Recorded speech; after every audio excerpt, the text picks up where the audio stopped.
So hello everyone, welcome back to the channel. So this is day 9 of आखिरी मौका. वो आखिरी मौका जो आपको हम दे रहे हैं, वो आखिरी मौका जो आप खुद को दे रहे हो, वो आखिरी मौका जो आपको आखिरी लक्ष्य तक लेकर जाने वाला है, वो आखिरी मौका जो आपकी क्लास 12th को यहां से लेकर यहां तक उठा देने वाला है, जो आपके करियर को यहां से लेकर यहां तक ले जाने वाला है. तो आप इस सीरीज को बहुत प्यार दे रहे हो और मैं बहुत खुश हूं.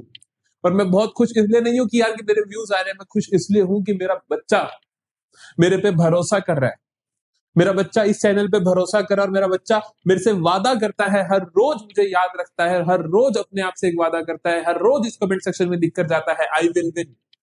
और वो जो इमोशन है ना, वो इमोशन मेरी कॉमर्स स्ट्रीम को बहुत आगे लेकर जाएगा. तो आज है डे 9, मोटिवेशन हाई है. जाओ जल्दी से जाओ, कमेंट सेक्शन में लिख दो my name is this is day 9 and I will win. याद दिलवाओ अपने आप को कि मैं जीतने वाला हूं, मैं जीत कर ही रहूंगी. ठीक है, तो चलो आज शुरू करते हैं डेथ ऑफ पार्टनर का मैराथन वन शॉट, जिसके अंदर पूरे का पूरा चैप्टर बहुत शिद्दत से करेंगे, ए टू जी. एक एक टॉपिक आज की क्लास में हम कवर करेंगे, कुछ भी नहीं छूटने दूंगा, ये मेरा वादा है आपसे. तो आइए जल्दी से शुरू करें डेथ ऑफ पार्टनर का मैराथन वन शॉट.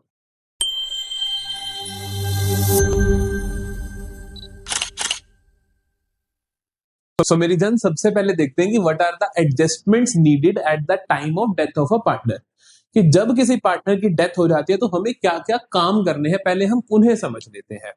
ठीक है, तो देखो वो मान लो मैं कहता हूं ए बी और सी 3 पार्टनर्स थे, है ना. सी की डेथ हो जाती है तो अब क्या क्या काम करने पड़ेंगे इन फर्म के अंदर, सो दैट कि हम उसके अकाउंट्स को इजीली सेटल कर सकें. यही मतलब होता है कि उसकी हिस्सेदारी निकाल दें अच्छे से. तो देखो सबसे पहले एडजस्टमेंट जो करनी पड़ती है मुझे करनी पड़ती है कि मैं क्या करूं, कैलकुलेट करूं क्या, गेन सेक्रीफाइस. कि कौन सा पार्टनर गेन कर रहा है, कौन सा पार्टनर सेक्रीफाइस कर रहा है. यहां पे गेन सेक्रीफाइस निकालना थोड़ा आसान होता है मेरे लिए यार, क्योंकि देखो मुझे पता है कि सेक्रीफाइस कौन कर रहा होगा, जिसकी डेथ हो रही है ना. जो डेथ हो रही है जिसकी, ऑटोमेटिकली उसका शेयर तो सेक्रीफाइस ही हो रहा है, वो तो निकल ही गया फर्म से. बाकी जो गेन कौन कर रहा होगा, गेन कौन कर रहे होंगे, रिमेनिंग पार्टनर्स, है ना. जो एग्जिस्टिंग पार्टनर्स होंगे वही गेन कर रहे होंगे. तो पहली चीज मुझे पता होनी चाहिए कि मुझे गेन एंड सेक्रीफाइस निकालना पड़ेगा. गेन सेक्रीफाइस हमने बेटा पिछले सभी चैप्टर्स में निकाला, change in PSR, admission, retirement, तो अब तक आपको बहुत अच्छे से आता भी होगा. ठीक है, दूसरी एडजस्टमेंट की मुझे क्या जरूरत है, देखो पहली तो मुझे क्या करना पड़ेगा, गेन सेक्रीफाइस. फिर मुझे क्या करना पड़ेगा, मुझे उस पार्टनर को जो रिटायर हो रहा है, सॉरी डेथ हो रही है, डिसीज्ड पार्टनर हम उसको बोलते हैं, deceased partner is to be paid share in assets liabilities. जो उसका एसेट्स या लायबिलिटीज में जो उसका हिस्सा है आपको वो देना पड़ेगा, क्योंकि जो फर्म में उसने हमारी एसेट्स लायबिलिटीज है उसको हिस्सा देना पड़ेगा. और वो हिस्सा होता क्या है, बेसिकली वो हिस्सा क्या होता है, उसका कैपिटल, कि जो उसने कैपिटल इन्वेस्ट कर रखा है बिजनेस में, आपको वो देना पड़ेगा.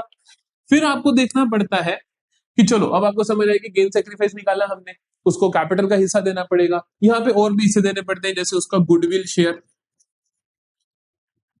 गुडविल का शेयर देना पड़ेगा. तो इसीलिए हम गुडविल का ट्रीटमेंट भी सीखेंगे. गुडविल का शेयर सीखोगे तो यहाँ पर आप वो भी सीखोगे कि accumulated profits, accumulated losses, general reserves, specific reserves, इन सब का ट्रीटमेंट, ये सब का हिस्सा भी आपको उसे देना पड़ेगा. और ये बड़ी लॉजिकल सी बात है, रिटायरमेंट में भी हमने करा, ये सब करना पड़ेगा. फिर आती है एक और इंपॉर्टेंट चीज कि जो डिसीज पार्टनर है, अब उसका हिस्सा निकल तो गया कि भैया उसको सपोज 1 लाख का कैपिटल देना है, 50,000 का ये सब सामान देना है, 1,50,000. चौथी इंपॉर्टेंट चीज आती है पेमेंट. चौथी इंपॉर्टेंट चीज आती है बेटा पेमेंट. पेमेंट भी तो करोगे ना, तो पेमेंट कैसे करोगे, पेमेंट कहां की जाती है, पेमेंट हम उसके एग्जीक्यूटर के अकाउंट में डाल देते हैं, एग्जीक्यूटर्स अकाउंट में डाल देते हैं. मतलब जिस पार्टनर की डेथ हो गई है वो जिंदा तो नहीं है, तो आप उसकी कैपिटल में जितना भी पैसा है, उसका जो भी हिस्सा है, वो सारे का सारा क्या कर देते हो, उसके एग्जीक्यूटर को ट्रांसफर कर देते हो. और फिर उस एग्जीक्यूटर को आप पे कर देते हो. फिर उस एग्जीक्यूटर को आप लोन की फॉर्म में या फिर लमसम की फॉर्म में, लमसम का मतलब होता है कि एक साथ सारा पैसा दे दोगे, या फिर आप लोन की फॉर्म में उसको आप सारे का सारा पैसा पे बैक कर दोगे. तो मोटे मोटे तौर पे हमें समझ आता है कि इस चैप्टर की कहानी क्या होने वाली है कि आपने क्या करना है, गेन सेक्रीफाइस निकालना है, आपको देखना है कि उसका कैपिटल का कितना हिस्सा है, गुडविल का कितना हिस्सा है, एक और इंपॉर्टेंट चीज उसका प्रॉफिट लॉस में कितना हिस्सा है टिल डेट ऑफ डेथ, है ना। अब डेथ तो कभी भी हो सकती है बेटा, जरूरी तो नहीं है कि उस ईयर के एंड में या किसी पर्टिकुलर डेट पे ही स्पेशली मरेगा, है ना। डेथ तो कभी भी हो सकती है। तो वहां तक जिस तारीख को वो मरा, डेथ हुई जिस दिन पार्टनर की, उस डेट तक का जो उसका प्रॉफिट लॉस का हिस्सा होगा उस साल का, वो भी आपको पे करना पड़ेगा। उसकी कैलकुलेशन भी हम इस चैप्टर में सीखेंगे और वही द मोस्ट इंपॉर्टेंट टॉपिक है इस चैप्टर का, ठीक है। तो ये सारा काम अपने को करना है। अब देखते हैं एक एक करके चीजों के ट्रीटमेंट्स को। सबसे पहले आता है गुडविल का ट्रीटमेंट। तो राजा गुडविल का ट्रीटमेंट जो होता है सेम एज रिटायरमेंट। जो आपने रिटायरमेंट में गुडविल का ट्रीटमेंट सीखा वही यहां पर होगा, या मैं कह दूं सेम जो आपने चेंज इन पीएसआर में सीखा। तो कितना आसान है गुडविल का ट्रीटमेंट, देखो एक ही बार सीखना पड़ता है, हर चैप्टर में काम आ जाता है। तो गुडविल क्या हो सकती है, जल्दी से हम लिख लेते हैं, 2 मिनट में मेरे साथ लिखवाओ। अब आपको याद होना चाहिए, बहुत वन शॉट हो गए मेरे बेटा। देखो पहला क्या हो सकता है, already appearing goodwill. Already appearing goodwill कहां दिखती है? ऑलरेडी अपीयरिंग गुडविल मुझे कहां दिखती है, जल्दी बताओ। ये बैलेंस शीट में दिखती है। ये कहां दिखती है? बैलेंस शीट में दिखती है। और इसका ट्रीटमेंट क्या होता है? इसका ट्रीटमेंट क्या करता हूं मैं, इसको क्या कर देता हूं बेटा जी, राइट ऑफ कर देता हूं। क्या कर देता हूं? राइट ऑफ कर देता हूं। राइट ऑफ करने की एंट्री क्या होती है? राइट ऑफ करने की जर्नल एंट्री क्या होती है? जर्नल एंट्री होती है, किसी भी चीज को राइट ऑफ करना चाहते हो तो मतलब आप पार्टनर्स की कैपिटल को कम कर रहे हो, तो partners capital account debit, old partners capital account debit to goodwill account. समझ में आई मेरी बात? जल्दी बताइए। फिर आती है दूसरे नंबर की गुडविल, या तो ऑलरेडी अपीयरिंग गुडविल होगी या क्या हो सकती है, मतलब दोनों भी हो सकती हैं। दूसरी क्या होगी मेरे पास, वैल्यूड गुडविल। वैल्यूड गुडविल का ट्रीटमेंट क्या होता है सर? वैल्यूड गुडविल का जो ट्रीटमेंट होता है वो होता है गेनिंग टू सैक्रिफाइसिंग। क्या होता है बेटा? क्या होता है बेटा? जल्दी से बोलोगे, क्या होता है? Gaining partners capital account debit to sacrificing partners capital account. समझ में आती है बात? ठीक है, ये हुआ हमारा क्या, गुडविल का ट्रीटमेंट। चलो अब आता है इस चैप्टर का the most important part, that is profit share या loss share till date of death. कि जब किसी पार्टनर की डेथ होती है, वो मान लो साल के बीच में कभी भी एक्सपायर हो जाता है, तो प्रॉफिट लॉस का शेयर कैसे निकलता है? कुछ लोग इसको ये भी बोलते हैं, डीके गोयल की बुक इसको लिखती यही है, इंटरिम प्रॉफिट लॉस।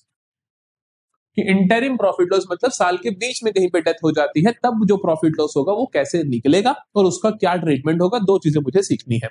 अभी मैं आपको सिखाता हूं वो निकलता कैसे है, और साथ साथ ही मैं सिखाता चला जाऊंगा कि उसका ट्रीटमेंट क्या करना है। देखो profit loss till date of death जो होता है, उसमें ना आपको क्वेश्चन दो तरीकों से बात बोल सकता है। क्या क्या दो तरीके हैं? पहला तो क्वेश्चन आपको कह सकता है, पहला तो क्वेश्चन आपको बोल सकता है कि प्रॉफिट लॉस डिटरमिन, क्या कह सकता है कि प्रॉफिट या लॉस डिटरमिन किया गया कि till the date of death कितना प्रॉफिट है या कितना लॉस है। दूसरा केस क्या हो सकता है, एस्टिमेशन, ये एस्टिमेट कर लो। दो ही काम हो सकते हैं मेरे बेटा, है ना, दो ही काम हो सकते हैं। क्या क्या? या तो तुम जिस दिन डेथ हुई है तब तक के प्रॉफिट लॉस निकाल लोगे, या फिर अंदाजा लगा लोगे, और कुछ तो नहीं हो सकता। निकाल लोगे थोड़ा सा मुश्किल हो जाता है फाइनेंशियली, क्योंकि सारे खाते बनाने पड़ते हैं, फाइनल अकाउंट्स बनाने पड़ते हैं, क्योंकि प्रॉफिट लॉस मेरे निकलते कहां पर है, फाइनल अकाउंट्स में निकलते हैं।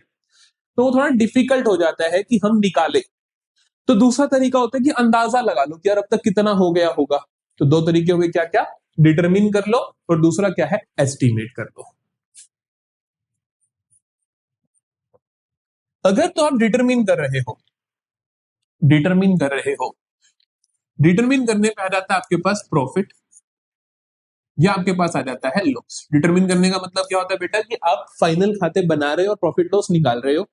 इस चैप्टर के क्वेश्चंस में आपको ये खाते नहीं बनाने पड़ेंगे, आपको क्वेश्चन बता ही देगा कि profits were determine till the date of death were 1 lakh, losses were 50,000, या कुछ भी ऐसे आपको डिटरमिन वर्ड दिखेगा, एज इट इज ये वर्ड दिखेगा, ये कीवर्ड है आपका। तो जो भी प्रॉफिट लॉस होगा डिटरमिन करने पे, या तो प्रॉफिट आएगा या लॉस आएगा। तो जो भी प्रॉफिट होगा, तो प्रॉफिट आया तो इफ प्रॉफिट, दोनों चीजें तो नहीं हो सकती। इफ प्रॉफिट, अगर तो प्रॉफिट होता है तब आप क्या करोगे बेटा, डिस्ट्रीब्यूट कर दोगे, तो प्रॉफिट्स को बांट दोगे। बांटने की जनरल एंट्री क्या होती है, प्रॉफिट्स बांटने की जनरल एंट्री क्या होती है, चैप्टर नंबर 1 में आपने सीखा कि मालिकों के बीच में प्रॉफिट्स को कैसे बांटा जाता है। मालिकों के बीच में प्रॉफिट्स को P&L एप्रोप्रिएशन अकाउंट में से बांटा जाता है, पता है ना सबको। तो क्या एंट्री करोगे, profit and loss appropriation account debit to old partners capital account. मैं ओल्ड क्यों लिख रहा हूं, ओल्ड का मतलब है डेथ से पहले, क्योंकि सभी को मिलेगा ना। किस रेशो में मिलेगा, ओल्ड PSR में। समझते हो, समझते हो मेरी कॉमर्स आर्मी। चल, अगर लॉस हुए तो, लॉस हुए तो, अगर बेटा जी लॉस होते हैं तो लॉसेस को भी बांट दोगे। लॉसेस को बांटोगे तो पार्टनर्स की कैपिटल इंक्रीज होगी या डिक्रीज होगी, सर डिक्रीज होगी। कैपिटल पार्टनर्स की जब डिक्रीज होती है तो डेबिट होती है या क्रेडिट होती है, डेबिट होती है। तो आप क्या करोगे, old partners capital account debit to profit and loss appropriation account. समझ में आई मेरी बात। यहां पर क्या होगा, कैपिटल इंक्रीज होगी अगर प्रॉफिट्स हुए तो, अगर लॉसेस हुए तो कैपिटल्स क्या होंगी, रिड्यूस होंगी। इसलिए मैंने क्या कर दिया, कैपिटल्स को बेटा डेबिट कर दिया। देखिए यहां तो कोई भी प्रॉब्लम। और दूसरा तरीका क्या होता है कि आप क्या कर लो, एस्टिमेट कर लो, अंदाजा लगा लो। अगर आपने निकाले नहीं है तो अंदाजा लगा लो। अंदाजा लगाने के लिए एस्टिमेशन के हमारे पास 2 डिफरेंट तरीके दिए गए हैं। क्या क्या 2 तरीके हैं, पहला तरीका तो मुझे बोला गया है, पहला तरीका मुझे बोला गया है basis of previous year profits, basis of previous year profits, कि पिछले साल के प्रॉफिट्स के बेसिस पे निकाल लो। और दूसरा मेथड मुझे जो दिया गया है वो दिया गया है टर्नओवर बेसिस। क्या दिया गया है, टर्नओवर बेसिस। अब दोनों को आराम से समझते हैं। प्रीवियस ईयर प्रॉफिट से बेसिस का मतलब ये है, क्वेश्चन इस तरीके से आएगा, एग्जांपल के तौर पे मैं आपको बताऊं, इस तरीके से पुट करेगा वो कि प्रॉफिट्स फॉर 23-24 वर 1,20,000। अरे मेरे भाई ये जीरो कहां से आई, 1,20,000। She died on 30 June 2024। Calculate C's share in profits, C's share in profits if ABC are sharing profits losses in 3:1:1। ठीक है जी। अब देखो सी की डेथ हुई बेटा कब, सी डाइड ऑन 30 जून 2024, 30 जून 2024 को। ये मुझे जो प्रॉफिट दे रखे हैं वो कब के दे रखे हैं, पिछले साल के दे रखे हैं, 2023-24 के, 23-24 के पूरे साल के प्रॉफिट दे रखे हैं। सी की डेथ कब होती है, 30 जून 2024 को। तो मतलब कि कितने टाइम बाद हुई, नए साल में, मतलब 2024-25 में। हमारा नया साल तो भाई 1 अप्रैल को होता है। तो वहां से कितना हुआ, अप्रैल मई जून, 3 महीने। तो आप कैसे निकालोगे, आप कहोगे कि फर्म्स प्रॉफिट, पहले आप फर्म का प्रॉफिट निकालोगे। आप कहोगे कि फर्म का प्रॉफिट कितना है, आप कहोगे 3 महीने का निकालना है। 3/12 ऑफ 1,20,000। नहीं समझे, ये ध्यान रखना बेटा कि ये किसका प्रॉफिट आ रहा है, ये किसका प्रॉफिट आ रहा है, ये फर्म का प्रॉफिट आ रहा है। तो कितना आया 12 10,000 सा, तो 3 इंटू 10,000 कितना हुआ मेरे पास 30,000। यह है मेरे पास फर्म का प्रॉफिट। मुझे किसका चाहिए, सी का शेयर। तो सी का शेयर क्या होगा, सी का शेयर क्या होगा, सी जितने हिस्से के लिए है, सी का हिस्सा कितना बेटा 1/5। तो हम कहेंगे कि 1/5 ऑफ 30,000, तो कितना आया मेरे पास 6,000। समझ में आई। तो हमने क्या करा, पिछले साल के प्रॉफिट्स के बेसिस पे फर्म के पहले प्रॉफिट्स निकाले इस साल के till the date of death. मैंने क्या करा, फर्म का प्रॉफिट निकाला till the date of death, till 30th June को मैंने, टिल 30th जून तक का मैंने क्या निकाला बेटा, प्रॉफिट निकाला। वो जो प्रॉफिट आया उसमें फिर मैंने सी की हिस्सेदारी निकाली कि सी का भैया 1/5 है। क्लियर है। इस तरीके से हम निकालते हैं on basis of previous year profits. और टर्नओवर बेसिस पे कैसे निकलता है देखो, फिर से मैं एग्जांपल लेता हूं, सारी की सारी कहानी सेम रखता हूं। क्या भला, मैं कहता हूं कि calculate C's share in profits if ABC sharing profits losses in the ratio of 3:1:1। ये सारा सेम है। सी की डेथ होती है 30 जून को, ये भी सेम है। लेकिन इस बार फर्क क्या है, calculate C's share on turnover basis, on turnover basis when sales in 2023-24 were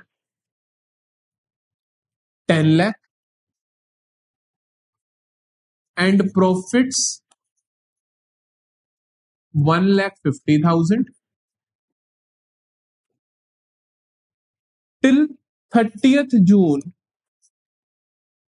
2024 firm has made sales of ₹4 lakh। ठीक है बेटा, बहुत ध्यान से सुनना क्या फर्क है। यहां पर वो कहता है टर्नओवर के बेसिस पे, टर्नओवर का मतलब होता है सेल्स के बेसिस पे, तो हम निकालेंगे सेल्स के बेसिस पे प्रॉफिट। तो सेल्स के बेसिस पे ऐसे निकलता है, हम कहते हैं कि प्रीवियस ईयर की सेल्स कितनी थी और प्रीवियस ईयर आपने प्रॉफिट कितना अर्न करा। तो यहाँ पे आप देख सकते हो पिछले साल की सेल्स कितनी थी 10 लाख और पिछले साल के प्रॉफिट्स कितने थे 1,50,000। हाँ के ना, बिल्कुल सर। और इस साल की उसने सेल्स बता दी till 30 June, till the date of death तक की 4 लाख की। तो हम यहाँ पे क्या करते हैं, यहाँ पे निकालते हैं पहले तो प्रॉफिट परसेंटेज। क्या निकालते हैं, profit percentage, profit percentage base of previous year. Previous year के बेसिस पे हम क्या निकालते हैं, प्रॉफिट परसेंटेज। ऐसे हम कहेंगे कि सर 10 लाख की सेल्स पे आपने 1,50,000 का प्रॉफिट कमाया, तो कितना परसेंट हुआ, ऐसे निकालोगे प्रॉफिट अपॉन सेल्स इनटू 100। ठीक है जी। तो यह आया मेरा कितना 15%। तो इसका मतलब आप क्या कर रहे हो बेटा, 15% प्रॉफिट अर्न कर रहे हो। तो फर्म का प्रॉफिट 30 जून 2024 को कितना होगा, टिल 30 जून 2024 कितना होगा, देखो हम कहेंगे कि firms profit till date of death, till date of death firm का प्रॉफिट कितना होगा, हम कहेंगे सर 15% ऑफ टर्नओवर। तो हम कहेंगे कि 15% ऑफ सेल्स जो कि है 4 लाख, 4 लाख का 15% कितना आया राजे, 60,000। समझ में आई। ये फर्म का प्रॉफिट आया। अब मैं सी का शेयर निकालूंगा तो कितना आएगा, सीज शेयर आ जाएगा 1/5 ऑफ 60,000 जो कि बन जाएगा 12,000। ठीक है, तो सी का शेयर कितना आया 12,000। दोनों केसेस में समझ आया कि कैसे निकल रहा है सी का शेयर। यहां पे हमने देखे पिछले साल के प्रॉफिट्स, उसके बेसिस पे इस साल के जब तक डेट ऑफ डेथ है तब तक के प्रॉफिट्स निकाले और फिर सी का हिस्सा निकाला। यहां पर हमने क्या करा, सेल्स के बेसिस पे हमने कहा पिछले साल इतनी सेल्स थी, इतना प्रॉफिट था, तो मतलब प्रॉफिट परसेंटेज पता चली कि इतना परसेंट प्रॉफिट अर्न कर रहा है। फिर हमने कहा कि इस साल जब डेट ऑफ डेथ है तब तक सेल्स कितनी हुई, तो हमें पता चली कि इतनी सेल्स हुई है 4 लाख की, तो हमने निकाला प्रॉफिट। लेकिन ये प्रॉफिट किसका है, फर्म का है। फिर हमने उससे क्या निकाला, सी का शेयर, सी का शेयर उसकी रेशो के हिसाब से निकाल दिया। चलो ये जो बोर्ड लिखा हुआ है यहां से आपके सामने कम से कम 3 नंबर का सवाल फाइनल बोर्ड एग्जाम में आने वाला है, ये मेरी गारंटी है। ठीक है जी, तो शिद्दत से कर लीजिएगा। अगला आता है हमारे पास, अगला आता है हमारे पास, अच्छा एक चीज हम इसका ट्रीटमेंट और सीख लेते हैं, है ना, खाली स्पेस तो मिल ही गया। हाँ, इनका ट्रीटमेंट देखो क्या होता है। इनका ट्रीटमेंट जो होता है, जो भी सी का शेयर आया, जो भी डिसीज पार्टनर का शेयर आया प्रॉफिट्स का, तो वो आप क्या करोगे, या लॉस का आया, अगर प्रॉफिट्स आए बेटा तो फिर से इफ प्रॉफिट्स, अगर प्रॉफिट्स का हिस्सा आया तो आप एंट्री करोगे profit and loss suspense account debit to C's capital account. ठीक है जी, और अगर लॉस आया तो क्या एंट्री करोगे, तो एंट्री करोगे सी की कैपिटल रिड्यूस हो जाएगी, तो सी का कैपिटल अकाउंट क्या कर दोगे आप, डेबिट कर दोगे, C's capital account debit to profit and loss suspense account. समझ में आई मेरी बात? सी के कैपिटल को क्या कर दोगे आप, डेबिट कर दोगे, लॉस है तो, अगर प्रॉफिट है तो क्रेडिट कर दोगे। ठीक है जी, अब एक चीज ध्यान रखना, ये जो ट्रीटमेंट से कब होंगे, जब एस्टिमेट कर रहे हो प्रॉफिट लॉसेस को। अगर डिटरमिन कर रहे हो, अगर डिटरमिन लिखा है क्वेश्चन में, तो आप क्या करोगे, ये वाला ट्रीटमेंट करोगे, P and L appropriation to सभी पार्टनर से प्रॉफिट्स बांट दोगे और यहाँ पे सभी पार्टनर्स में लॉस राइट ऑफ कर दोगे। लेकिन अगर एस्टिमेट कर रहे हो तो सिर्फ और सिर्फ डिसीज पार्टनर का हिस्सा ही दोगे। ठीक है, और यूज क्या कर रहा हूं मैं, देखो P and L suspense account. Suspense का मतलब होता है कि अभी सस्पेंस है, पक्का नहीं है, क्योंकि मैं एस्टिमेट कर रहा हूं, ईयर एंड पे पता चलेगा क्या कहानी होगी। समझे मेरी बात? कई बार ये एंट्री ना हो कि कुछ और एंट्री भी होती है, लेकिन अभी मैं आपको वो नहीं सिखाऊंगा, थोड़ी देर सिखा दूं, चलो सिखा देता हूं, तुम्हारा दिल कर रहा है ना, तुम्हारी आंखें देख के मुझे लग रहा है ना, सर कैसे देख लेते हो कैमरे में आंखें, अरे देख लेता हूं भाई। देखो, कंफ्यूज मत होना, अगर कंफ्यूज हो रहे हो तो यहीं तक देख लेना, आगे बढ़ जाना। ये तो है if ratio among continuing partners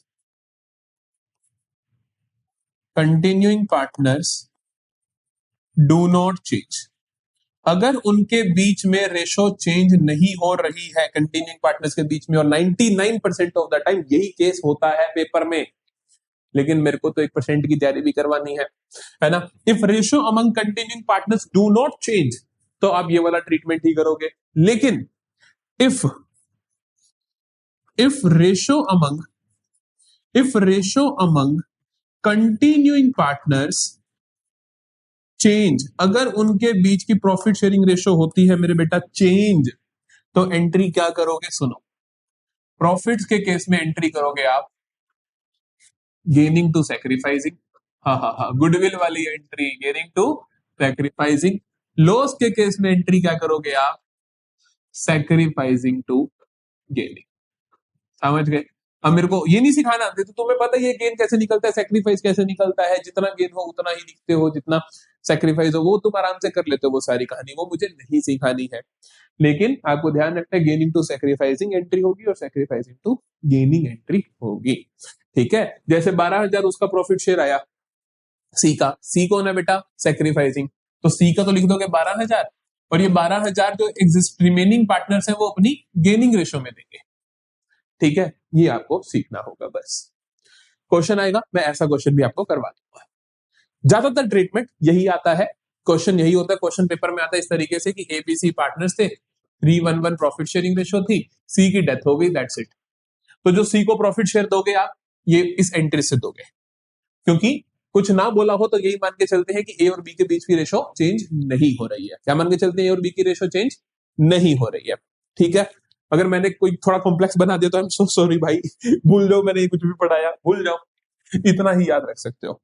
चलो सवाल देखें, 3 सवाल देखते हैं बढ़िया से, जो हमने पढ़ा वो सारा कुछ कवर होगा। Jatin, Kabir and Lalit are partner sharing profits and losses in the ratio of 3:2:1। Jatin, Kabir, Lalit 3:2:1। Lalit died on 30 सितंबर 2024। ललित भाई साहब की हो जाती है डेथ, कब हो जाती है, 30 सितंबर 2024 को। The firm closes its books on 31 March every year. Okay, for the 6 months ending 30 सितंबर 2024, जब तक डेथ होती है तब तक के लिए बोलता है कि the firms accounts were prepared, accounts बना लिए गए हैं। Case number 1, and it was determined, मैंने कहा ना ये कीवर्ड आपको मिलेगा ही मिलेगा, डिटरमिन्ड। और ये डिटरमिन हुआ कि firm had incurred a loss of 30,000। Firm ने क्या किया मेरे बेटा, 30,000 का लॉस इंकर किया ड्यूरिंग दिस पीरियड। अपने को क्या करना है मेरे भाई, pass the necessary journal entry related to profit loss, pass करनी है अपने को नेसेसरी जनरल एंट्री। करें,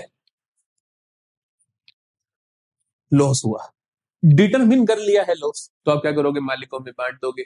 लॉस बांटोगे तो कैपिटल इंक्रीज होगी, रिड्यूस होगी, जल्दी बताइए। लॉस बांटोगे तो कैपिटल कम होगी, कैपिटल कम होगी, कैपिटल कम होती है तो क्या होती है बेटा, डेबिट होती है। करो debit, Jatin Kabir Lalit, Jatin capital account debit, Kabir capital account debit, Lalit capital account debit to to to to to to to to क्या लिखे, टू क्या लिखे, कौन है, प्रॉफिट्स है ना, प्रॉफिट लॉसेस, लॉसेस बांट रहे हो तो to profit and loss appropriation account. जो भी प्रॉफिट लॉस बढ़ते हैं पार्टनर से वो P&L एप्रोप्रिएशन से बढ़ते हैं। देखो अगर मेरे से पर्सनली पूछो तो यहाँ पे P&L आना चाहिए क्योंकि लॉस P&L से बढ़ना चाहिए, बट सारी बुक्स यही फॉलो कर रही हैं।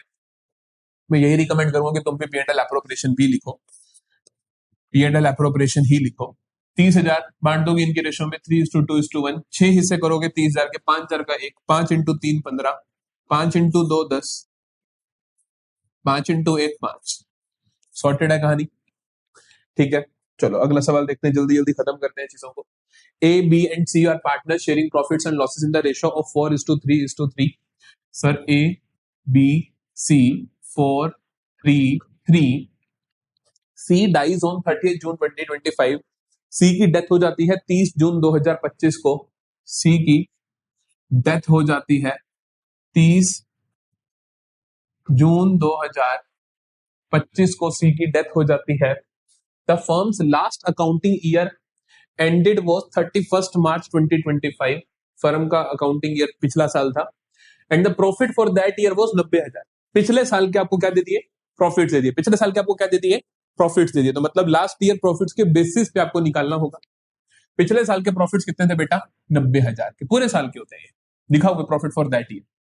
The profit sharing ratio between the remaining partners does not change, change नहीं हो रही है। चेंज नहीं हो रही तो P&L सस्पेंस वाले एंट्रीज करोगे। Required calculate C share of profit from 1 April to 30 June 2025 and pass the necessary journal entries. करें, सबसे पहले तो आप निकालोगे फर्म्स प्रॉफिट टिल 30th जून, नहीं समझे, 30 जून तक फर्म का प्रॉफिट निकालोगे पिछले साल के प्रॉफिट के बेसिस पे। पिछले साल प्रॉफिट कितना है, पिछले साल प्रॉफिट है 90,000, 90,000 के बेसिस पे कितने समय के लिए निकालूंगा, 30 जून तक। तो अप्रैल मई जून 3 महीने के लिए निकालूंगा, 3/12। आई बात समझ। तो फर्म का प्रॉफिट कितना है मेरे बेटा, 3 1 3 4, 4 इंटू अरे 15 चौक 60, ना ना ना ये तो अजीब सा आया। हाँ तो आएगा 4 इंटू 2 8 1, 4 इंटू 2 8 5, तो 22,500 आया। कितना आया बेटा, 22,500। मुझे किसका चाहिए, मुझे चाहिए सी का शेयर। तो हम कहेंगे सी से शेयर इन प्रॉफिट्स कितना आएगा, जितना उसका हिस्सा है। कितना है, 3 बाई कितना है, 4 3 7 3 10। तो हम कहेंगे 3/10, 3/10 ऑफ 22,500। ये उड़ गया, ये उड़ गया। 2250 इंटू 3 कितना हुआ, 3 0 0 3 5 15 1 3 2 6 और 1 7 3 2 6 6 7 5 0। समझ में आई मेरी बात। तो ये क्या है, सी का शेयर इन प्रॉफिट्स। उसने कहा कि सर सी का शेयर ऑफ प्रॉफिट निकालो and pass the necessary journal entry. General entry भी पास कर दो, जनरल एंट्री पास करें। सी का शेयर आया है प्रॉफिट्स में, तो सी को पैसे देने हैं। सी को पैसे देने, सी की कैपिटल बढ़ा दोगे। सी की कैपिटल बढ़ाओगे तो एंट्री क्या करोगे, profit and loss, profit and loss suspense account debit to C's capital account. Clear है जी कहानी, क्लियर है जी कहानी। 66750 चलो अगला केस करें, अगला केस करें। आराम से स्क्रीनशॉट लेना ले लो, आराम से करके देखना कर लो। यहां पर कहता है P Q and R are partners, R R नहीं है बेटा, R are partners sharing profits and losses equally, बराबर बराबर प्रॉफिट लॉस बांट रहे हैं। पी क्यू आर इक्वली, ठीक है मेरी जान। क्यू रिटायर्स, क्यू होता है रिटायर ऑन 30 सितंबर 2025 को वो रिटायर हो जाता है। The firm's sale for the year ended 31 March 2025 were 10 lakh, sales बता दी 10 lakh and the profit earned was 1,50,000। Same statement, example वाली बदलूं क्या, बदलूं क्या? ये लो, इसको बदल के अपन 2 लाख कर देते हैं, ठीक है। तो लास्ट ईयर की कहानी बताता है कि सेल्स कितनी थी, 10 लाख की, और प्रॉफिट्स कितने रन के थे, 2 लाख के। सेल्स फ्रॉम 1 अप्रैल 2025 से 30 सितंबर 2025 वर 4 लाख, 4 लाख का फिगर भी सेम बाई चांस हुआ है, मैंने कुछ नहीं देखा था। चलो करें सवाल। Calculate Q share of profit 1 अप्रैल से 30 सितंबर। टर्नओवर बेसिस पे निकालना पड़ेगा क्योंकि पिछले साल की सेल्स और पिछले साल के प्रॉफिट्स दे रखे हैं। तो मैं क्या लिखूंगा, क्वेश्चन को कैसे करूंगा, calculation of Q's share in profits, calculation of Q's share in profits. Q का शेयर देखते हैं हम प्रॉफिट्स में कितना है। I'm sorry। तो क्यू का शेयर कितना है मेरे प्रॉफिट्स में, तो क्यू का शेयर निकालने के लिए मुझे टर्नओवर बेसिस यूज करना है। उसके लिए मुझे पहले क्या निकालना पड़ता है, प्रॉफिट परसेंटेज। पहले क्या निकालना पड़ता है, प्रॉफिट परसेंटेज। तो हम कहेंगे फॉर ईयर 2024-25, क्योंकि पिछले साल का दे रखा है मुझे 2024-25, सेल्स दे रखी है, कितनी दे रखी है सेल्स मुझे, 10 लाख की, और प्रॉफिट्स, और प्रॉफिट्स दे रखे हैं मुझे कितने के, 2 लाख के। तो मुझे चाहिए होगा प्रॉफिट परसेंटेज। कितना आएगा, कितना आएगा, मैं कहूंगा जितना मेरा प्रॉफिट है अपॉन जितनी मेरी सेल्स है इनटू 100, जो कि आ जाएगा बेटा जी 20%, ठीक है। तो 20% क्या है मेरा प्रॉफिट परसेंटेज। अब मैं निकालूंगा firms profit, firms profit till 30 सितंबर 2025। कैसे निकालूंगा, अरे प्रॉफिट परसेंटेज 20% है, तो मैं कहूंगा इस साल जब तक डेथ हुई है तब तक की sales into profit percentage. Sales कितनी है, सेल्स कितनी है, सेल्स है सर 4 लाख की। तो 4 लाख इंटू 20%, समझ नहीं आई? कितना हुआ, जीरो से जीरो उड़ा, ये से ये उड़ा, ये कितना आया, 80,000। 80,000 क्या है मेरी जान, प्रॉफिट है। किसका प्रॉफिट है, फर्म का प्रॉफिट है, बोलना नहीं है। ये प्रॉफिट किसका है, फर्म का प्रॉफिट है। मुझे किसका चाहिए, मुझे किसका चाहिए, क्यू का चाहिए।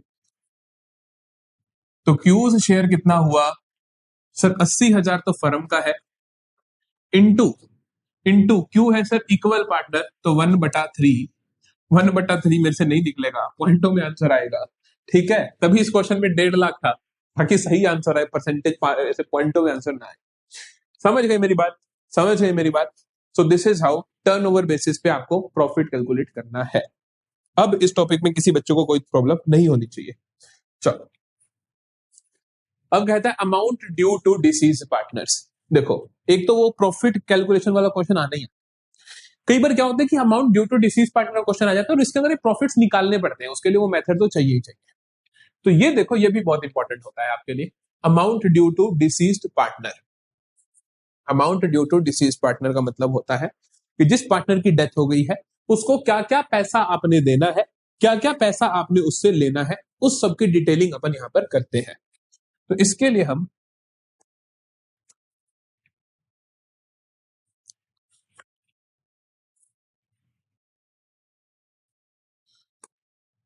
एक बात बताओ मुझे जरा, कि जो भी पार्टनर को आपने पैसा देना होगा, है ना, टू बी पेड होगा, जो भी पार्टनर को, डिसीज पार्टनर को आपने पैसा देना होगा, वो किधर लिखोगे?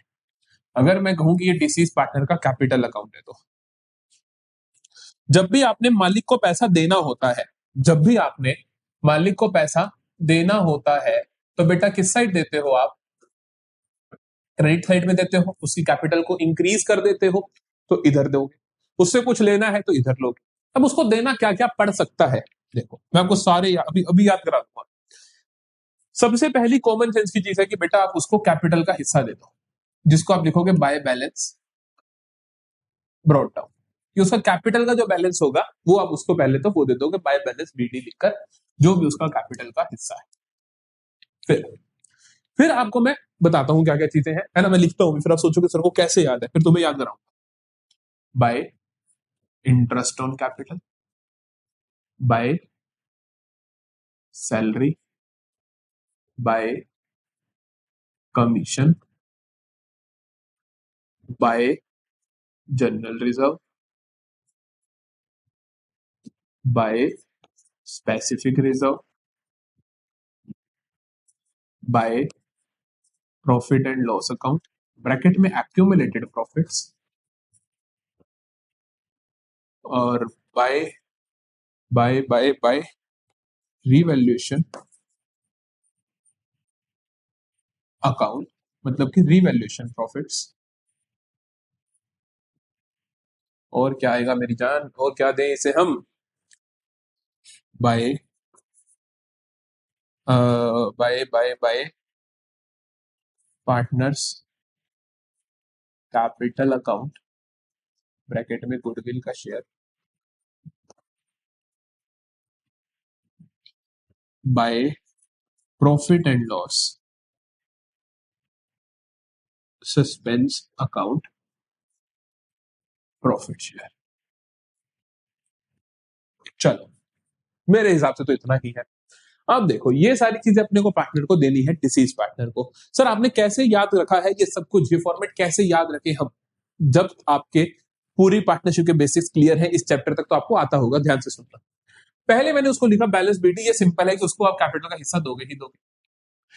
फिर आप उसको ये तीन चीजों को ध्यान से देखो, ये तीनों चीजें है बेटा P and L appropriation account की। P and L appropriation account की हमने देखा, P and L appropriation account के डेबिट में देखा कि हम मालिक को क्या क्या देते हैं, सैलरी देते हैं, कमीशन देते हैं और इंटरेस्ट ऑन कैपिटल देते हैं, वो तीनों लिख दी। फिर मैंने लिखा जो बैलेंस शीट की 6 चीजें हम ट्रीटमेंट करते हैं हर चैप्टर में, रिटायरमेंट में, एडमिशन में, सभी में, उसके अंदर लाइबिलिटी साइड की 3 चीजें मालिकों में बांटते हो, कौन कौन सी? General reserve, specific reserve, accumulated profit, ये 3 चीजें। और फिर डेथ के वक्त आप क्या करोगे? रिवैल्यूएशन अकाउंट बनाओगे, रिवैल्यूएशन ऑफ प्रॉफिट लॉस करोगे, गुडविल का हिस्सा दोगे और उसको प्रॉफिट शेयर का हिस्सा दोगे। ये अभी हमने सीखे, है ना, अभी तो हमने सीखा गुडविल का हिस्सा देना है, प्रॉफिट का हिस्सा देना है, और revaluation profit loss asset liabilities की जो रिवैल्यूएशन पे प्रॉफिट लॉस होगा वो देना है। हो गई सारी की सारी चीजें कवर। बताइए कुछ मुश्किल? ऐसे आप याद रख सकते हो। फॉर्मेट तुमसे कोई पूछेगा नहीं, लेकिन तुम्हें आना चाहिए, तभी तो तुम्हें चीजें ध्यान रहेंगी, तो इसीलिए आना चाहिए। उससे क्या क्या लेना होता है? टू, अब देखो, अब फिर से वापस से पहुंच जाओ पी एंड एल एप्रोप्रिएशन में। पी एंड एल एप्रोप्रिएशन में आप उससे इंटरेस्ट ऑन ड्रॉइंग्स लेते हो पार्टनर से, तो एक तो टू ड्रॉइंग्स का पैसा भी लोगे, टू इंटरेस्ट ऑन ड्रॉइंग्स पे ब्याज भी लोगे, P and L appropriation done. अब याद करो कि वो बैलेंस शीट की एसेट साइड में कौन कौन सी चीजें होती है जो पार्टनरशिप में राइट ऑफ करनी होती है? गुडविल, ऑलरेडी अपियरिंग गुडविल जो होती है, टू डेफर्ड रिवेन्यू एक्सपेंडिचर्स, और एक और चीज to profit and loss account, accumulated loss. समझ में आई मेरी बात? ये भी डन तीनों का। अब इन तीनों का देखो, रिवैल्यूएशन प्रॉफिट इधर, लॉस तो इधर, दोनों नहीं होंगे, कोई एक होगा। टू रिवैल्यूएशन अकाउंट, ब्रैकेट में लॉस रिवैल्यूएशन का, गुडविल हो गया, सस्पेंस में लॉस भी आ सकता है, तो आप यहां लिखोगे to profit and loss suspense account loss share. एक और चीज लोन अकाउंट। कई बार लोन होता है कि आपने लोन ले रखा होता है पार्टनर से, तो आप उसको लोन दे देते हो, वापस पैसा दे देते हो। और अगर आपने लोन ले रखा है मतलब पार्टनर ने ले रखा आपसे तो आप उसकी कैपिटल को रिड्यूस कर देते हो।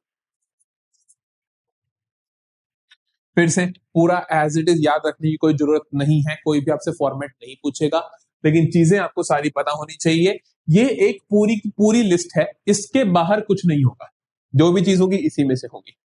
ज्यादातर जो चीजें होती है मैं आपको बता देता हूं, ज्यादातर जो चीजें हमें देखने को मिलती हैं, क्योंकि बच्चा आपको आइडिया हो जाए कि क्या क्या चीजें बार बार देखने को मिलेगी। ये हर बार होगा, ये भी होगा हर बार, इसके ज्यादा चांस है, इसके ज्यादा चांस है, इसके बहुत ज्यादा चांस है, इसके बहुत ज्यादा, ये होगा ही होगा, ये होगा ही होगा, लगभग हर केस में ये भी होगा ही होगा, ये भी होगा ही होगा। तो ये ज्यादा दिखती है। इधर कम चीजें दिखती हैं, सिर्फ ड्रॉइंग्स, ड्रॉइंग्स और लोन बड़ी मुश्किल से, बस दो तीन चीजें दिखती हैं और कुछ नहीं दिखता। इस अकाउंट का जो भी बैलेंसिंग फिगर आता है उसका नाम होता है एग्जीक्यूटर अकाउंट, क्योंकि जो भी पार्टनर का पैसा बनता है डिसीज पार्टनर का, वो सारे का सारा आप उसके एग्जीक्यूटर को दे देते हो। ठीक है, बना लोगे पूरा का पूरा अकाउंट, फॉर्मेट रेडी करो, ये बहुत जरूरी है, क्योंकि सीबीएसई को पसंद है इस तरीके के क्वेश्चन पूछने। आइए एक क्वेश्चन करते हैं, आपको और अच्छे से क्लैरिटी आ जाएगी। कहते हैं the balance sheet of A B and C sharing profits in the ratio of 3:2:1 was as follows. ये सारी कहानी हमें बताई है, ये बैलेंस शीट दे रखी है। तो आप क्या करोगे, सी डाइड हो रहा है 30 जून 2025 को, और कहता है कि बनाना क्या है, बेसिकली सी का कैपिटल अकाउंट बनाना है। क्वेश्चन में लिखा नहीं, मैं बता, सी का कैपिटल अकाउंट अपने को बनाना है, सी का कैपिटल अकाउंट हमें बनाना है।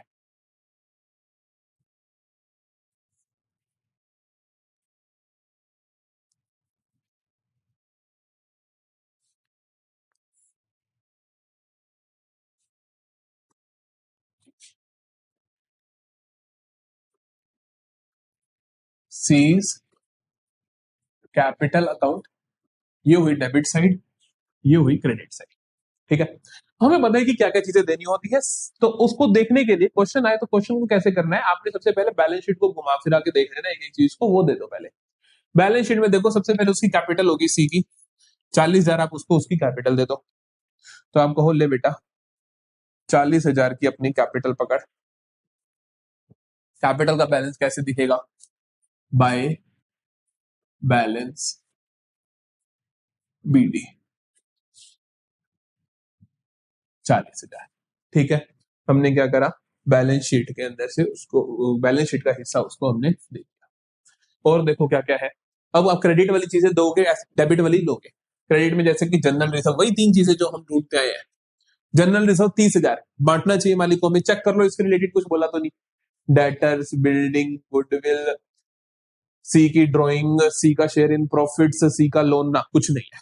जनरल रिजर्व है, तो जनरल रिजर्व को आप बांट दोगे, जनरल रिजर्व को आप बांट दोगे, 30,000 को बांटोगे, पुराने पार्टनर से बांटोगे, पुरानी रेशो में बांटोगे, तो सी को कितना मिलेगा, आपको सी का देखना है। ए बी सी 3:2:1, तो सी का हिस्सा कितना आएगा बेटा, 3, 1/3, 2, 5 और 1, 6, 1/6, 1/6 और 30,000 कितना होता है, 5,000। तो सी को जनरल रिजर्व का कितना मिलेगा, बाय जनरल रिजर्व 6,000। क्लियर है, क्लियर है। चलो आगे कहते हैं सी का लोन, अरे लोन भी तो पे करना पड़ेगा, लोन के बारे में कुछ बोला क्या, C also given a loan of 20,000, यहां भी बोल दिया यहां भी बोल दिया, एक ही बात है। तो सी को ये पेमेंट भी करोगे, सी को जब लोन की पेमेंट करोगे तो सी की कैपिटल को बढ़ा दोगे, तो सी को जब भी पैसे देने होते सी की कैपिटल को बढ़ा देते हो। अब लिखोगे by C's loan account 20,000। Clear है, चलिए ये हो गया, ये हो गया। इधर से आ जाइए, इधर कुछ भी नहीं है, काम खत्म। इधर आ जाइए, रिवैल्यूएशन की एंट्रीज भी दे रखी है, ये कम होती है, बाकी दे रखी है तो ठीक है। Debtors to be reduce by 2,000, तो मेरे को छोटा सा एक रिवैल्यूएशन अकाउंट नन्ना सा बनाना पड़ेगा, ये वर्किंग नोट में आपको बनाना पड़ेगा, रिवैल्यूएशन अकाउंट। अभी तो नींद में भी बन जाना चाहिए, ऐसी तैयारी होनी चाहिए। Debtors to be reduce by 2,000, debtors को रिड्यूस कर दो, कितने से बेटा, 2,000 से। नुकसान हुआ फायदा हुआ, नुकसान हुआ, तो कहां जाएगा रिवैल्यूएशन की, डेबिट में। क्या लिखोगे, to debtors account 2,000। Building appreciated by 8,000, building को 8,000 से बढ़ा दो, फायदा हुआ नुकसान हुआ, फायदा हुआ, तो बिल्डिंग को बढ़ाने से फायदा हुआ, तो आप लिखोगे क्रेडिट साइड में बाय बिल्डिंग 8,000। ठीक है मेरा बेटा, ये भी हुआ, ये भी हुआ। Goodwill to be revalued, goodwill to be valued at 60,000। Goodwill की वैल्यूएशन है 60,000। It is to be adjusted through partners capital account, new ratio 3:2। अरे भाई गुडविल का कर लेंगे ट्रीटमेंट, वो सीधा वही जाएगा। सी ड्रॉइंग वही जाएगा, सी का शेयर इन प्रॉफिट वही जाएगा, सी लोन वही जाएगा। ये हो गया, रिवैल्यूएशन का काम खत्म है। चलो रिवैल्यूएशन का आंसर कर देते हैं। ये है बेटा 8,000, ये है मेरी जान 8,000, 8,000, 8,000। यहां बैलेंस क्या आएगा, यहां बैलेंस क्या आएगा 6,000। एक बात बताओ, प्रॉफिट है लॉस है, यहां फायदे यहां नुकसान, फायदे नुकसान से ज्यादा, तो क्या हुआ रिवैल्यूएशन, प्रॉफिट हुआ। कहां जाएगा, टू रिवैल्यूएशन प्रॉफिट्स। कहां जाएगा, कहां जाएगा, ये जाएगा sir A B and C में। कहां जाएगा, A B C, capital capital capital. 6,000 रुपए ए बी और सी की कैपिटल में जाएंगे, किस रेशो में जाएंगे, पुरानी रेशो में 3:2:1, मतलब 3,000, 2,000, 1,000। आई बात समझ। सी की कैपिटल में जाएगा, प्रॉफिट जाएगा, तो सी की कैपिटल क्या होगी, बढ़ जाएगी, बढ़ेगी तो क्रेडिट, तो सी की कैपिटल की क्रेडिट साइड में नाम क्या आएगा, नाम क्या आएगा, revaluation account by revaluation account 1,000। समझ आई मेरी बात। चलो ये हो गया। अब देखते हैं goodwill, goodwill to be valued at 60,000। Valued goodwill, valued goodwill का ट्रीटमेंट क्या होता है, गेनिंग टू सैक्रिफाइसिंग। हाँ के ना सर, यही होता है। अच्छा, गेनिंग टू सैक्रिफाइसिंग, 60,000 है, कौन कितना गेन कर रहा है, कौन कितना सेक्रीफाइस कर रहा है। It is to be adjusted through partners capital account, new ratio between A and B is 3:2। एक चीज का ध्यान रखो, नई रेशियो कितनी है बेटा, 3:2।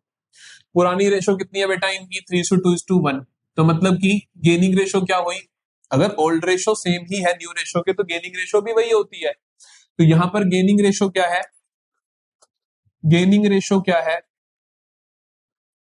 3:2। अगर ओल्ड रेशो और न्यू रेशो सेम हो तो गेनिंग रेशो भी वही होती है, क्योंकि इसका मतलब यही हुआ ना कि सीधा सी को काटा मार दिया, तो मतलब इन्होंने गेन भी 3:2 में करा होगा। तो मतलब कि क्या हुआ, क्या हुआ, इन्होंने गेन किस रेशो में करा, 3:2 की रेशो में। गुडविल की एंट्री क्या होती है, गेनिंग टू सैक्रिफाइसिंग। बेटा सैक्रिफाइस कौन कर रहा है, जिसकी डेथ हो रही है। डेथ किसकी हो रही है, सी की हो रही है। तो सी का कैपिटल क्या होगा, credit to C's capital account. कितना क्रेडिट होगा सर, सी की डेथ हो रही है और सी का हिस्सा था 1/6। कितना था, 1/6। 1/6 और 60,000 कितना होता है, 10,000, है ना। तो सी को कितना मिलेगा, 10,000। सी को कितना मिलेगा, 10,000। ए और बी क्या होंगे, debit. A is capital account debit, B is capital account debit. C का कैपिटल होगा 10,000 से क्रेडिट, ए और बी का होगा डेबिट। किस रेशो में होगा, गेनिंग रेशो में। गेनिंग रेशो क्या है, 3:2। तो 10,000 को 3, 2, 5, 5 टुकड़े कर दो, 10,000 के 2,000 का एक टुकड़ा, तो 2 × 3 6,000, 2 × 2 4,000। समझ में आई। तो ए और बी का कैपिटल क्या होगा बेटा, डेबिट 4,000 से, और सी का क्या होगा, क्रेडिट 10,000 से। हम बना रहे हैं सी का, तो सी की कैपिटल की क्रेडिट में लिख दो बाय एज कैपिटल अकाउंट और बाय बीज कैपिटल अकाउंट। समझ में आई। ए कितना, देखो सी को मिलना कितना मेरी जान, 10,000 मिलना है। ए कितना दे रहा है, 6,000। बी कितना दे रहा है, 4,000। ए कितना दे रहा है, 6,000। बी कितना दे रहा है, 4,000। समझे क्या, शाबाश। गुडविल भी खत्म हुई। सी ड्राइंग कितनी थी, up to the date of death were 5,000। चलो ड्राइंग्स की वजह से उसकी कैपिटल कम हो जाएगी, तो इधर की एक चीज आ गई, 2 ड्राइंग्स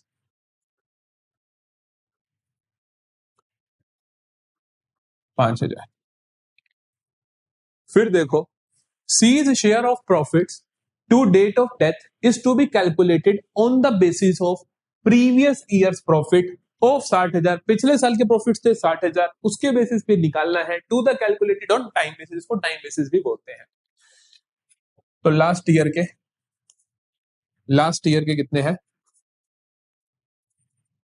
60,000 टोटल प्रॉफिट्स। हमें देखना है कि सी का हिस्सा कितना होगा। पहले हम देखते हैं कि फर्म का हिस्सा कितना होगा, फर्म का प्रॉफिट कितना होगा सी की डेट ऑफ डेथ तक। तो हम कहते हैं सी भाई साहब डेथ हुए 30 जून को, तो हम कहते हैं कि फर्म्स शेयर टिल 30th जून। जल्दी बताओ क्या होगा? फर्म का शेयर टिल 30th जून क्या होगा? सर फर्म का share in profits till 30th जून होगा 3/12, क्योंकि जून तक 3 महीने होते हैं, इंटू 60,000 4, दैट इज 15,000। ठीक है जी, तो 15,000 होगा फर्म का share till the date of death till 30th June 2025। इसमें सी की हिस्सेदारी कितनी होगी? तो सी का शेयर कितना है मेरे जान? सी का होगा सी है 1/6 के लिए, तो 1/6 ऑफ 15,000। क्या ये पॉइंटों में आया? नहीं आया। 3 इंटू 5, 3 इंटू 2, 2 इंटू 2500। तो 2500 रुपए क्या है? 2500 रुपए है सी का शेयर। और सी का शेयर कैसे मिलेगा? सी को सस्पेंस अकाउंट से मिलेगा। प्रॉफिट मिलेगा तो सी की कैपिटल इंक्रीज होगी। तो सी की क्रेडिट साइड में नाम लिखूंगा bye profit and loss suspense account. कितना आ जाएगा? 2,500, दैट इज 2500 रुपए। ठीक है, सी का प्रॉफिट भी हो गया। सी हैज ऑल्सो गिवन लोन, हम पहले से ही लिख चुके हैं। जो सी ने हमें लोन दिया था हम सी को वो पैसा दे चुके हैं, देखो उसी क्रेडिट में हमने लिख दिया था। सॉर्टेड है यहां तक कहानी। अब क्या करना है अपने को? टोटल करना है। टोटल आएगा देखो 40, 60, 70, 71, 77, 79,500, 79,500 कितना आएगा? 79,500। फिर से चेक करें एक बार।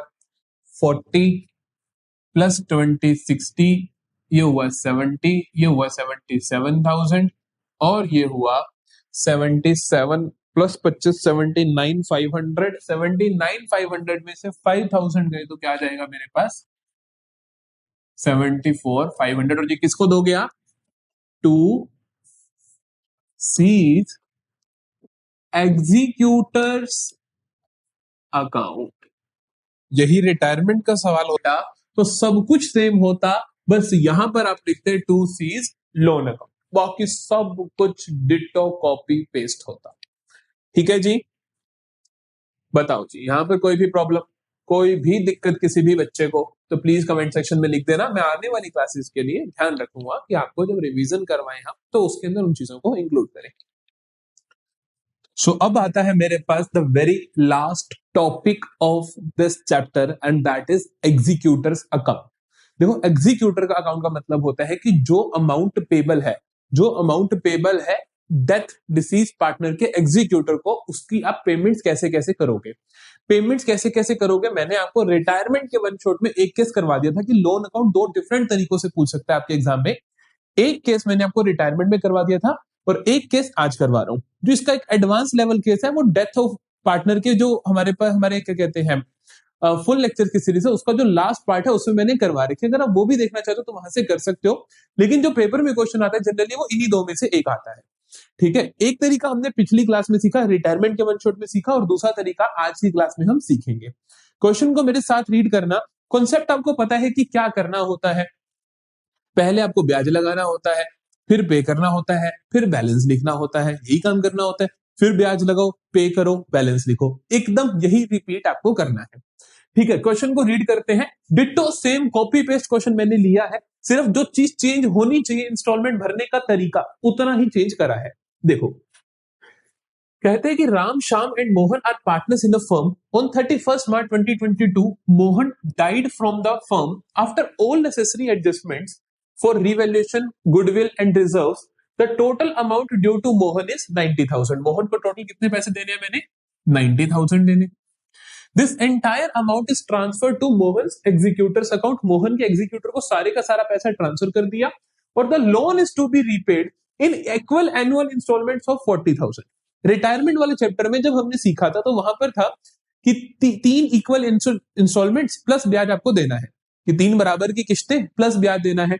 लेकिन यहां पर वो क्या कहता है कि to be repaid in equal annual installments of 40,000 per annum. 40,000 की इंस्टॉलमेंट होनी चाहिए इंक्लूडिंग इंटरेस्ट। कहता है इंटरेस्ट मिलाकर, इंटरेस्ट अलग से पे नहीं करना। पिछले केस में आप क्या कर रहे थे बेटा, आप कर रहे थे 30,000 प्लस ब्याज। लेकिन यहां पे सवाल ने बोला नहीं, ऐसा नहीं करना, आपको 40,000 टोटल देने हैं, बात खत्म। उसमें कितना ब्याज है क्या है वो आप अपना देख लो। और कहते हैं 40,000 2 साल के लिए देना है, 40 एक साल देना है और 40 दूसरे साल देना है, 40 एक साल देना है और 40 दूसरे साल देना है। एंड आउटस्टैंडिंग बैलेंस जो भी बच जाए वो तीसरे ईयर में दे देना है। जो तीसरा ईयर में जो भी बैलेंस अमाउंट बच जाए वो तीसरे साल में दे देना। The first installment is due on 31 March 2023। The firm closes its books on 31 March every year.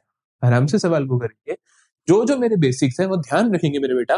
क्या क्या है, सबसे पहले ब्याज लगाना है, दूसरे पे किस्त पे करनी है, तीसरे पे बैलेंस लिखना है। ठीक है जी, तो आइए सवाल को शुरू करते हैं। सबसे पहले तो उसने बोला कि आपने 90,000 एग्जीक्यूटर को दे दिए, कब, 31 मार्च 2022 को, मतलब कि 1 अप्रैल 2022, ईयर की बिगिनिंग से हम शुरू करते हैं। 2022 अप्रैल 1 को हम क्या लिखेंगे, by Mohan's capital account. Mohan के कैपिटल अकाउंट में से ही ये पैसे कहां ट्रांसफर हो गए बेटा, एग्जीक्यूटर के अकाउंट में। ये किसका अकाउंट बना रहा हूं मैं, मोहन्स एग्जीक्यूटर्स अकाउंट। मोहन के एग्जीक्यूटर का अकाउंट में बना रहा हूं। मैंने क्या करा, सबसे, क्योंकि ये लाइबिलिटी है मेरी मतलब बिजनेस की लाइबिलिटी है तो क्रेडिट साइड में बैलेंस दिखेगा। तो हमने मोहन की कैपिटल से ट्रांसफर कर दिए। अब देखो 3 काम। पहला आपको क्या करना है, ब्याज लगाना है। ईयर एंड पे आप पहली किस्त कब भर रहे हो, 1 अप्रैल 2022 को ये लोन आया, 31 मार्च 2023 से किस्तें भरनी शुरू कर रहे हो। चेक करो किस्तें कब से भर रहे हो आप, 31 मार्च फर्स्ट इंस्टॉलमेंट कब दे रहे हो, 31 मार्च 2023 से। ईयर एंड हुआ, ब्याज लगाओगे, पैसे भरोगे, बैलेंस लिखोगे। पहले हम क्या करेंगे, ब्याज लगाएंगे। बेटा ब्याज लगाओगे तो लोन बढ़ जाएगा, बढ़ेगा किधर से, क्रेडिट से। तो हम ब्याज लगाते हैं ईयर एंड पे 2023 मार्च 31। क्या लिखूंगा, बाय इंटरेस्ट अकाउंट। कितना ब्याज लगाऊंगा, पूरे साल का लगाऊंगा। कितना लगाऊंगा, परसेंटेज कितनी दे रखी है, 10% मुझे दे रखी है, तो 10% ऑफ 90,000 कितना होगा, चाहो तो ब्रैकेट में कैलकुलेशन शो भी कर दो। 10% ऑफ 90,000 कितना है मेरी जान, 9,000। ठीक है, सिंपल है, ब्याज लगा दिया तूने।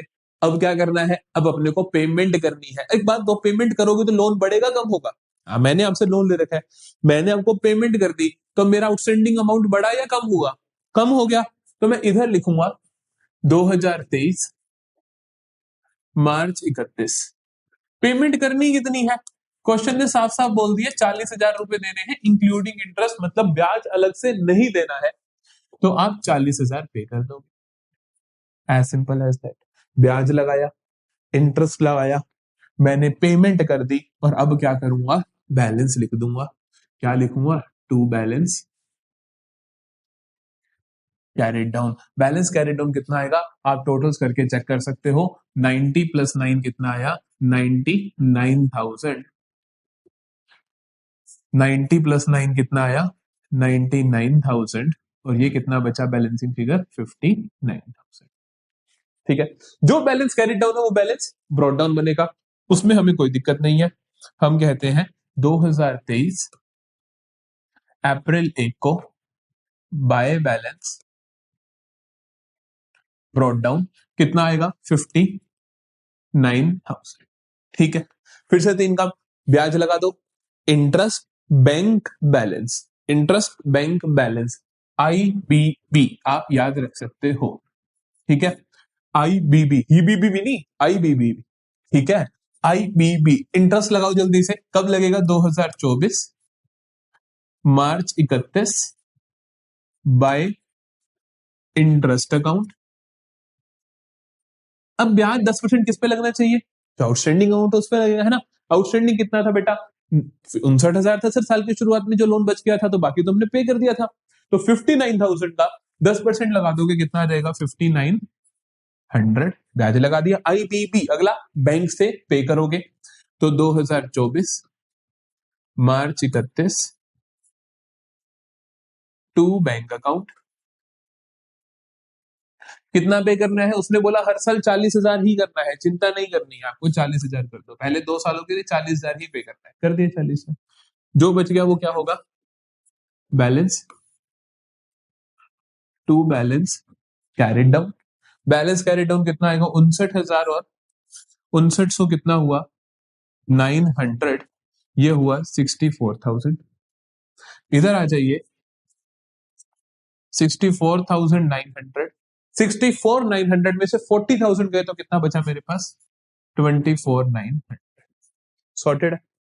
ये 24,900 जो बैलेंस कैरी डाउन है, क्या बन जाएगा? बैलेंस ब्रॉड डाउन बन जाएगा। 2024 अप्रैल 1 बाय बैलेंस ब्रॉड डाउन कितना है बैलेंस? 24,900।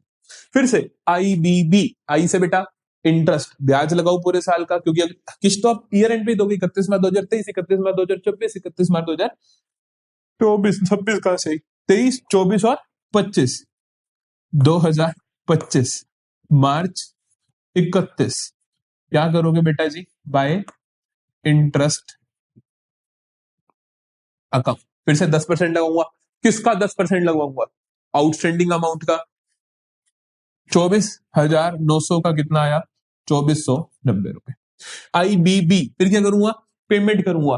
क्वेश्चन ने बोला था कि आउटस्टैंडिंग अमाउंट जितना भी बचे तो सारे का सारा तीसरे साल में पे कर देना, जितना भी बचा सारे का सारा पे कर दूंगा। तो क्या करूंगा? 2025 मार्च 31 टू बैंक अकाउंट, सारे का सारा पे करूंगा। सारे का सारा कितना है? 24,900 प्लस 2,490 रुपए। ये आया, ये आया, अरे टोटल कर दो यहाँ पे, मुझे तो सेंस है भाई लिखने की। देखो एकदम नीचे नीचे लिखता हूं मैं। 0 + 0, 9 + 0, 9 + 4 13, 1 4 2 6 और 1 7 2, ठीक है। 27,390। तो हम क्या करेंगे? 27,390 क्या कर देंगे बेटा? पे कर देंगे। ये भी बैलेंस आ जाएगा 27,390। समझ आई मेरी बात? This is second way of doing. पिछले क्लास में सीखा पहला तरीका लोन अकाउंट बनाने का, ये दूसरा तरीका, एंड दैट्स इट। यहां पे आपके डेथ के जितने भी नंबर के क्वेश्चन आ जाए आपके पेपर में, 100% गारंटी दे रहा हूं, इस लेक्चर के बाद वो आपसे कोई नहीं छीन सकता। फिर से बोल रहा हूं, बार बार बोलता हूं, ये लेक्चर देखते हुए अगर आपने क्वेश्चन करे हैं और क्वेश्चन करते हुए आपने देखा है, तो सेम क्वेश्चन को दोबारा करो। सेम क्वेश्चन को जब दोबारा करोगे, फिर बेटा आपको हेल्प की जरूरत मिले तो फिर से इस लेक्चर को आप सुन सकते हो। लेकिन जब तक सभी के सभी क्वेश्चन शुरू से एंड तक अपने दम पे ना कर लो, तब तक उन क्वेश्चंस को मत छोड़ना। अगर तुमने वो क्वेश्चंस ऐसे ही छोड़ दिए तो फिर मुझे मत कहना कि सर हमसे हो नहीं रहे।